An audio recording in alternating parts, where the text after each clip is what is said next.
ঢাকা মহানগর উদ্যোগে আপনাদেরকে সাথে নিয়ে সেদিন দুর্ঘটনার শিকার পরিবারগুলোর সাথে এই মত বিনিময় এবং তাদেরকে আমাদের দলের ভারপ্রাপ্ত চেয়ারম্যান পক্ষ থেকে একটু সহযোগিতার জন্য এখানে উপস্থিত হয়েছে। এখানে যিনি সেদিন থেকেই যিনি খুবই কর্মতৎপর এবং প্রধান ভূমিকা পালন করেছেন ঢাকা মহানগর উত্তর বিএনপির আহ্বায়ক, দেশের বিশিষ্ট ক্রীড়াবিদ আমিনুল হক, আর আমার সাথে আছেন ঢাকা মহানগর উত্তর বিএনপির সদস্য সচিব মুস্তফা জামান ভাই, এরপরও গুরুত্বপূর্ণ উত্তর বিএনপির নেতা আব্দুল রাজ্জাক, যুগ্ম আহ্বায়ক আমাদের রিয়াজ, তুহিন, মন্টু, সব উত্তর বিএনপির অত্যন্ত গুরুত্বপূর্ণ নেতা।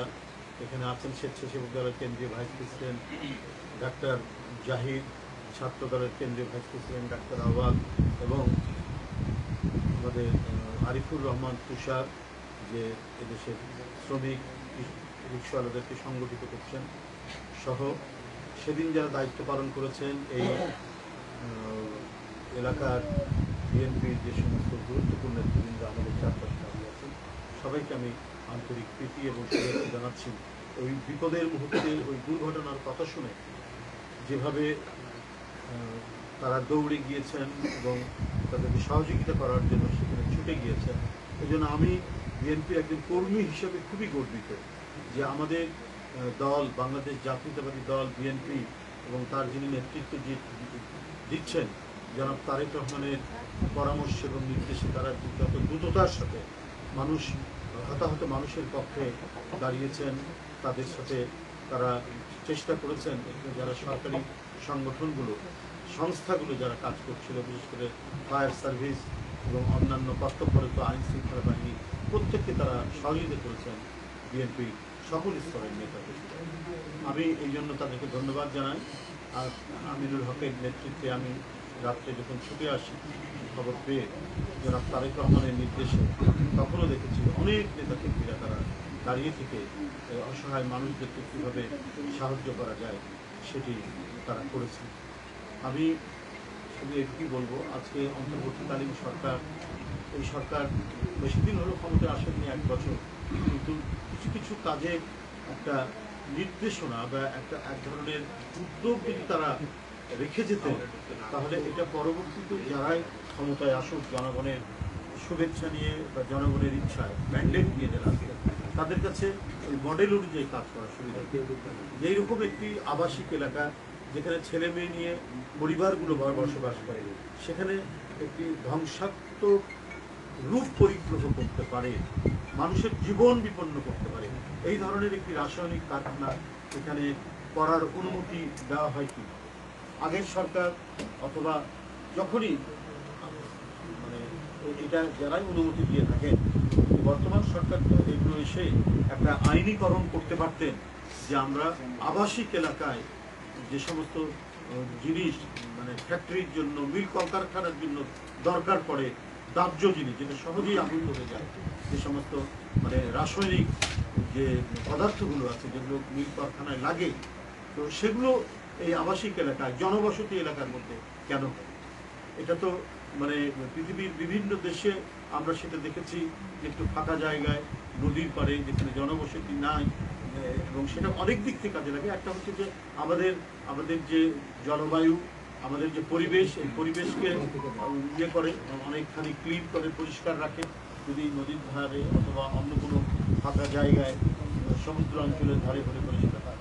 কিন্তু একেবারে ঘন জনবসতির মধ্যে এটা যেমন একদিকে এর যে নির্গমন হচ্ছে ধোঁয়া, কার্বন ডাইঅক্সাইড, যেটা আমাদের পরিবেশ নষ্ট করছে, এবং আশেপাশের মানুষকে, ওখানে আগুন ধরেছে, মানুষ মারা গেছে, ভয়াবহ ক্ষতি হল, কিন্তু তার আগেও যেভাবে কার্বন ডাইঅক্সাইড নির্গত হচ্ছিল, তো সেটাতে অনেক মানুষ বা এই গোটা লোকালয় ক্রমাগতভাবে তারা অসুস্থতার দিকে চলে যাচ্ছে। এটা অত্যন্ত সতর্কভাবে আগেই এই কাজগুলো সম্পর্কে সরকার অবহিত হতেন। এটা যেমন একটা সরকারি দায়িত্ব, যে সামাজিক দায়িত্ব আছে, এলাকার মানুষজন সবাই মিলে যে এলাকায় এই ধরনের কলকারখানা এটা যেন এখানে না হয়। কলকারখানা অবশ্যই আমার দরকার আছে, মানুষের কর্মসংস্থান হবে, কিন্তু সেটা এমন জায়গায় হোক যেটা ঘনবসতি নয়, যেখানে মানুষরা বসবাস করে না, তার সন্তান সন্ততি নিয়ে বসবাস করে না। স্কুল কলেজের সামনে এগুলো হবে না, হবে একেবারে ফাঁকা জায়গায়, নদীর থাকে বা অন্য কোনো এলাকায় যেখানে মানব বসতিকে আক্রান্ত করবে না। আজকে দেখুন অনেক বিষয়ে আমরা সতর্ক নাই বলি। এবারে কি হয়েছে, এবারে শুধু ডেঙ্গুতে 255 জন লোক মারা গেছে। এখনো এই ধরনের একটি মহামারী, যে মহামারীর আপনার ওষুধ আছে, যেটা নিরাময় করা সম্ভব, যেটা মানে অ্যান্টিডট আছে, সেটা তো খুব দ্রুত গতিতে মানুষের কাছে পৌঁছবে এবং কেউ অসুস্থ হলেও সাথে সাথে তার প্রতিকার হবে, কিন্তু সেটা হয় না। আপনার ডেঙ্গু রোগী সাধারণ মানুষ তার হাসপাতালে একটা সিট পাওয়াই হয়ে যায় অত্যাচার। এটা কম কথা নয় যে এই বছরেই 255 জন লোক একটি মানে ডেঙ্গু রোগে মারা গেল। যে ডেঙ্গু রোগটা আজ থেকে আরো 20-22 বছর আগে, 25 বছর আগে শুরু হয়েছে, তার আগেও ছিল, অনেক আগে ছিল, কিন্তু এরকম মহামারী আকারে ছিল। এবং এই বছরে ডেঙ্গু রোগীতে আক্রান্ত হয়েছেন 62,000-এরও বেশি মানুষ। তাহলে এটা তো তখন ছিল হাসিনার আমল ছিল, সেটা হলো ফ্যাসিবাদের আমল, লুটপাটের আমল, অত্যাচারের আমল, নিপীড়নের আমল। কিন্তু বর্তমান অবস্থা তো সেটি নেই। এখান থেকে অনেকখানি পরিত্রাণ হচ্ছে, মানুষ কিছুটা মানে মুক্ত নিঃশ্বাস নিতে পারছে। তো এখন কেন মানুষ বিনা ওষুধে বিনা চিকিৎসায় মারা যাবে? একজন ডেঙ্গু রোগীর ব্লাড লাগে, সে ব্লাড সহজেই পাওয়া যায় না। একজন ডাক্তার আজকে আমাকে বলেছে যে তার স্ত্রী ডেঙ্গু রোগাক্রান্ত, কিন্তু তার রক্তের গ্রুপ হচ্ছে বি পজিটিভ, কিন্তু এটা খুবই রেয়ার, বি নেগেটিভ। তো বি নেগেটিভ এইটা অত্যন্ত দুষ্প্রাপ্য, এটা পাওয়া, রক্তটা পাওয়া, সে খুঁজে বেড়াচ্ছে। তাহলে দেখুন কি কঠিন একটি অবস্থার মধ্যে আমরা পড়েছি। এটা মহামারী নয়, কিন্তু মহামারীর আকারে যেটা ধারণ করেছে।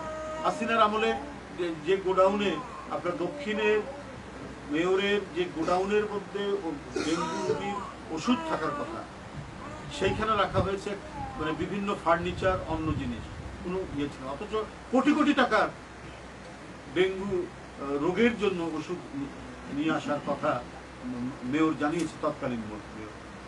এখন তো সেই তাপস নেই, সেই মেয়র নেই, এখন কেন মানুষ আক্রান্ত হচ্ছে? আজকে আমি মনে করি যে যেটা স্বাস্থ্য অধিদপ্তর বা স্বাস্থ্য মন্ত্রণালয়, যেটা সেই মন্ত্রণালয় ঠিক মতো কেয়ারফুলি তারা কাজ করছে। তারা যদি ঠিক মতো কাজ করতেন তাহলে আজকে মানুষ অসুস্থতায়, মানুষ রোগে শোকে এই ধরনের বিপর্যয়কর অবস্থার মধ্যে পড়ত। তো যাই হোক, আমি আশা রাখি বিএনপি যদি নির্বাচিত হয়, আমাদের ভারপ্রাপ্ত চেয়ারম্যান তিনি বারবার তার বিভিন্ন বক্তব্যের মধ্যে এইসব বিষয়গুলি তিনি স্পষ্ট করেছেন, যে হেলথ কার্ড, তারপরে মানুষ যাতে একেবারে খুবই অল্প পয়সায় বা বিনা পয়সায় তার চিকিৎসা পায়, সেই অঙ্গীকার তিনি করেছেন। আমাদের বাংলাদেশের বাতাস যাতে মুক্ত থাকে, আমাদের পরিবেশ যাতে নির্মল থাকে, সেই কারণে তিনি বলেছেন 25 কোটি বৃক্ষ তিনি লাগাবেন, এবং এটা ঠিক মতো লাগানো হচ্ছে কিনা সেই প্রযুক্তির মাধ্যমে সেটা রক্ষণাবেক্ষণ এবং পর্যবেক্ষণ করা তিনি বলেছেন। আমাদের নদী যেগুলো ভরাট হয়ে যাচ্ছে, যেখানে আগে নাব্যতা ছিল, আমাদের বড় বড় নৌকা চলতো, জাহাজগামী নৌকা চলতো, সেই নদীগুলো এখন মরা। সেই নদীগুলোর উপর দিয়ে গরু গাড়ি বা এমনি আপনার মোটর গাড়ি এখন চলে যায়। উনি বলেছেন 20,000 এই সমস্ত মজা হাজার যে সমস্ত নদী এবং খাল খনন করবে। এগুলোকে আমাদের পরিবেশ রাখতে হবে, আপনার আমার সন্তান সুস্থ থাকবে এবং বাংলাদেশ সত্যিকার অর্থেই সব দিক থেকে মাথা উঁচু করে দাঁড়াতে পারবে। এই অঙ্গীকারগুলো আমাদের চেয়ারম্যান করেছেন। তিনি বলেছেন যে এই যে জ্বালানি আমরা যেটা ব্যবহার করি, এই জ্বালানির কারণেও আমাদের পরিবেশ নষ্ট হচ্ছে। সেখানে বলেছেন নবায়নযোগ্য এমন জ্বালানি ইয়ে হবে, নবায়নযোগ্য জ্বালানি, যে জ্বালানিতে মানে পরিবেশ নষ্ট করে, এবং আমাদের যাতে প্ল্যানিং করে কল কারখানা, মানুষের কর্মসংস্থান, কৃষি সবগুলোই হবে পরিকল্পনার অংশ। এইরকম এখানেই সাধারণ মানুষ বসবাস করছে, এখানেই খেলার মাঠ, এখানেই সমস্ত কিছু, এখানেই আবার মিল কলকারখানা দিয়ে একটা ভয়ঙ্কর মানে খুবই বিষাক্ত টাইপের একটা পরিবেশ তৈরি হয়েছে বিভিন্ন সময়।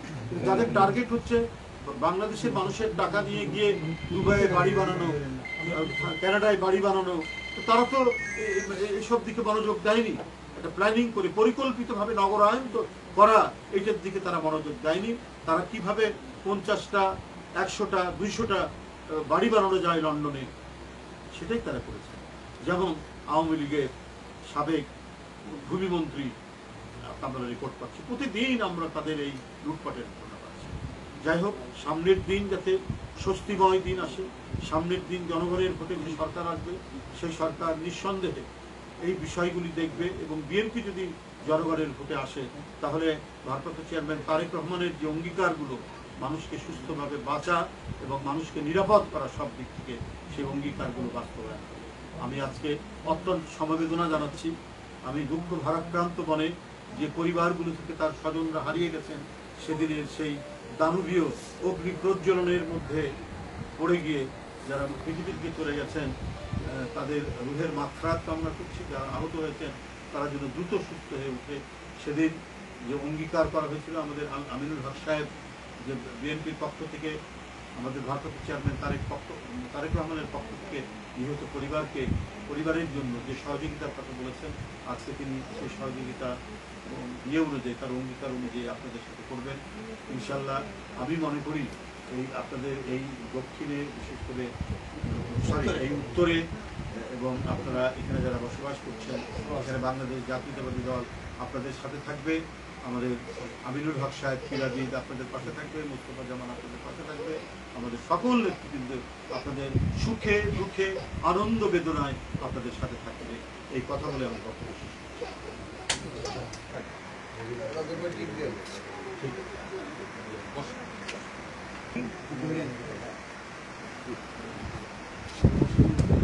আছেন ফারজানা আক্তার, যিনি শহীদ হয়েছেন, তার পক্ষে পরিবারের রতন মিয়া,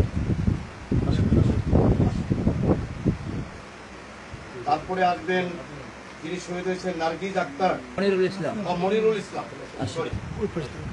পিতা মনিরুল ইসলাম না আসেন তো, আসেন আপনার সাব্বির সাহেবের আব্বা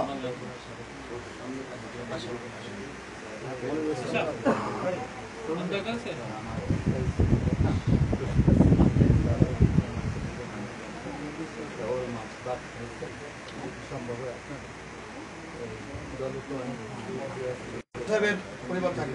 আসুন এরপরে পরিবার না, রবিউল ইসলাম রবিন, তার পিতা নজুমি, নজুমি আছেন, পিতা আছেন।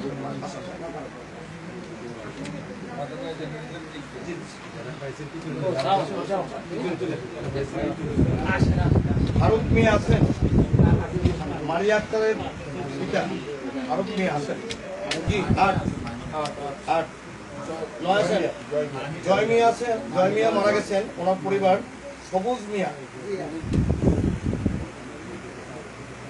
এরপরে আসমা আক্তারের পরিবার থাকে 9 মিয়া।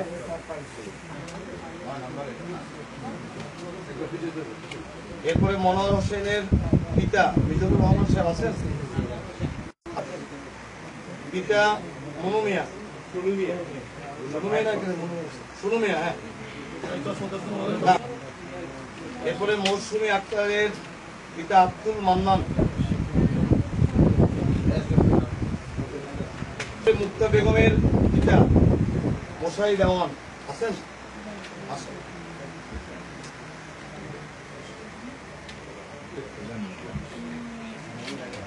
মুক্তা বেগম তার পিতা মশাই,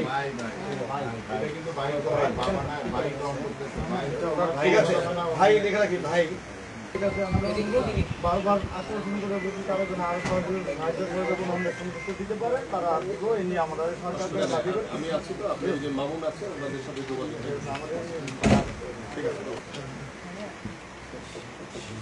নাজমুল ইসলাম বিভাগ, ওনার পক্ষে নেবেন ইয়াসমিন, ইয়ামিন, ইয়াসিন,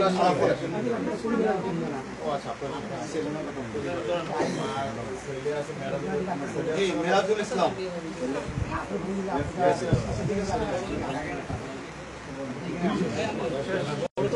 তুলে দিলেন। আমরা সবাইকে ধন্যবাদ জানাচ্ছি যারা মিডিয়ার ভাইরা আসছেন কষ্ট করে। আমাদের আমি আপনাদেরকে আপনাদের ব্যক্তিগত অনেকের কিছু বিষয় আছে, সেটা আপনারা একটু বসেন, প্রয়োজনে আমি কথা শুনবো, বা আমাদের মামুন রয়েছে আমাদের সভাপতি, ওনার সাথে কথা বলতে পারবেন, আমাদের ইঞ্জিনিয়ার মজিবুর রয়েছে, তার সাথে কথা বলে আপনারা যদি বিষয়গুলো জানান, তাহলে আমরা চেষ্টা করবো ইনশাল্লাহ আপনাদের পাশে সবসময় থাকার জন্য।